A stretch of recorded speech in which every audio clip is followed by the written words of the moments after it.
राजस्थान की भूमि अपनी गौरवशाली परंपराओं, वीरता और संघर्ष की कहानियों के लिए प्रसिद्ध है। यह कहानी एक ऐसे गांव की है जहां ईमानदारी, मेहनत और निष्ठा के बल पर लोग अपने जीवन की कठिनाइयों का सामना करते हैं और अंततः सफलता प्राप्त करते हैं। यह गांव बाहरी दुनिया से कटा हुआ था, लेकिन यहाँ के लोग अपने आत्मसम्मान और मेहनत से किसी भी समस्या का समाधान खोजने का माद्दा रखते थे। इस गांव का नाम था सुखपुर, जो राजस्थान के थार रेगिस्तान के किनारे बसा था। यहाँ की आबादी ज्यादा नहीं थी, लेकिन लोग आपस में घनिष्ठता से जुड़े थे। गांव में छोटे छोटे कच्चे मकान थे, खेतों की हरियाली थी और दूर दूर तक फैले रेगिस्तान के दृश्य मनमोह लेते थे। लेकिन इस गांव की सबसे बड़ी समस्या थी पानी की कमी और शिक्षा का अभाव।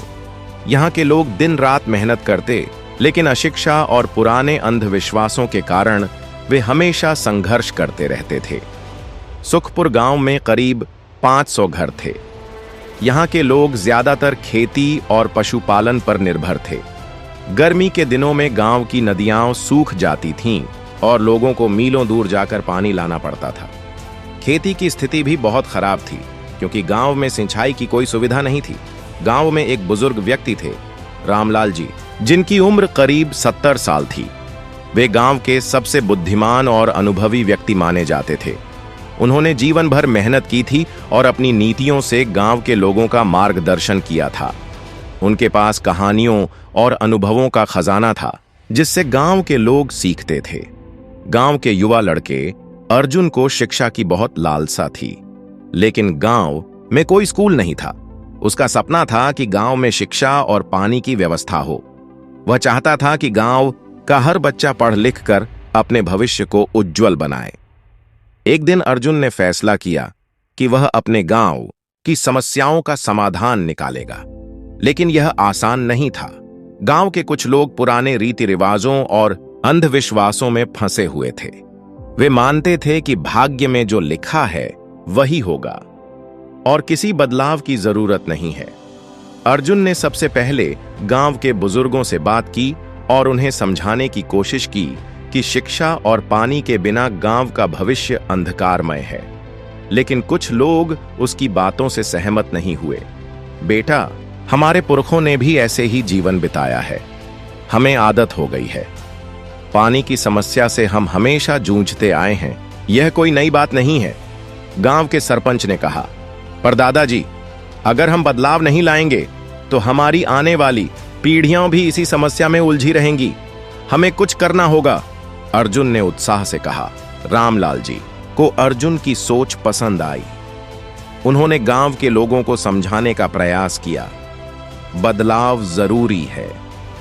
शिक्षा और जल संरक्षण के बिना कोई भी समाज आगे नहीं बढ़ सकता। लेकिन समस्या यह थी कि इन दोनों चीजों के लिए पैसे की जरूरत थी और गांव में इतना धन नहीं था। अर्जुन ने अपने दोस्तों के साथ मिलकर एक योजना बनाई। उन्होंने नजदीकी शहर जोधपुर जाने का फैसला किया, जहां वे सरकार से मदद की गुहार लगाएंगे। वे गांव के सबसे अमीर व्यक्ति भंवर सिंह के पास भी गए, जो कि एक जमींदार थे। उन्होंने गांव की भलाई के लिए धन देने से इनकार कर दिया। मैं अपना पैसा ऐसे व्यर्थ चीजों में नहीं लगाऊंगा, भंवर सिंह ने कहा। अर्जुन को निराशा हुई, लेकिन उसने हार नहीं मानी। वह जोधपुर गया और सरकारी अधिकारियों से मुलाकात की। हमारे गांव में पानी की समस्या है और शिक्षा का भी अभाव है, कृपया हमारी मदद करें, अर्जुन ने अधिकारियों से विनती की। सरकारी नियमों के चलते मदद मिलना आसान नहीं था, लेकिन अर्जुन ने ठान लिया कि वह गांव की किस्मत बदलेगा।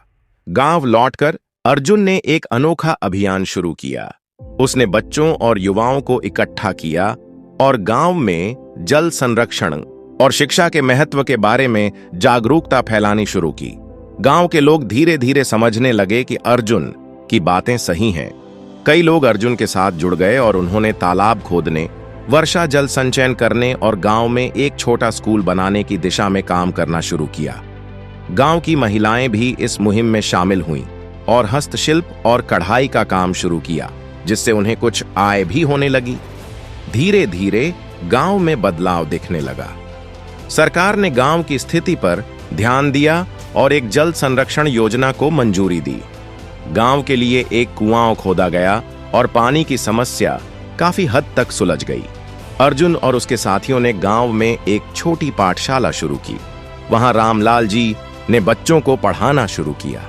शिक्षा का प्रकाश धीरे धीरे गांव में फैलने लगा।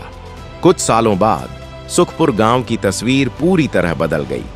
शिक्षा, जल संरक्षण और नए उद्योगों ने गांव को आत्मनिर्भर बना दिया।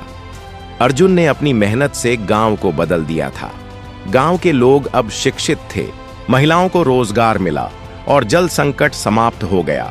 अब सुखपुर गांव राजस्थान का एक आदर्श गांव बन चुका था, जहां हर कोई खुश था और तरक्की कर रहा था। यह कहानी हमें यह सिखाती है कि परिश्रम, लगन और दृढ़ संकल्प से किसी भी कठिनाई को दूर किया जा सकता है।